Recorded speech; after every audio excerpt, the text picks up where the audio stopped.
Hi అండి. Welcome back our channel. మీరు ఈ వీడియోలో పపాయ ఫ్రూట్ కనిపిస్తుంది కదా! దీన్నైతే కట్ చేస్తున్నాము. మేము కూడా నార్మల్‌గా ఈ ఫ్రూట్ కటింగ్ అనేది వేరే పర్పస్‌న వీడియో అయితే తీసామండి. కాకపోతే ఏంటంటే దీంట్లో ఉన్న సీడ్స్‌ని కలెక్ట్ చేస్తాం కదా! ఆ సీడ్స్ కోసం అని చెప్పేసి అయితే వీడియో తీద్దామని చెప్పేసి మేము వీడియోనైతే స్టార్ట్ చేసాము.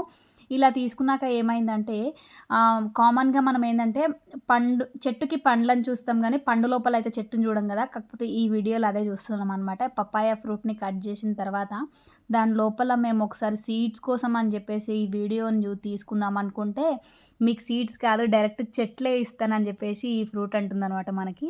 అదెలా అనుకుంటున్నారా? ఒక్కసారి చూడండి. దీని లోపల ఉన్న సీడ్స్ అన్నీ మొలకలొచ్చేసినాయండి. ఇలా మొలకలొచ్చేసి 2 లీవ్ ఆకులు గూడా వచ్చినాయన్నమాట. ఒకసారి చూడండి. మేమెప్పుడైతే ఇలా చూడలేదండి. మీరెప్పుడైనా ఇలాంటివి చూస్తే కామెంట్ చేయండి.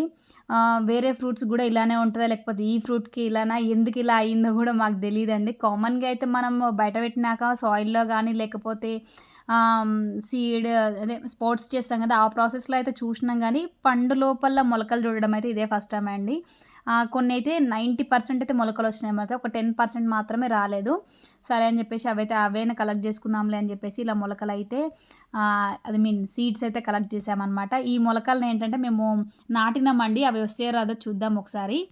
మీకేమైనా ఫ్రూట్ కావాలా ఇది?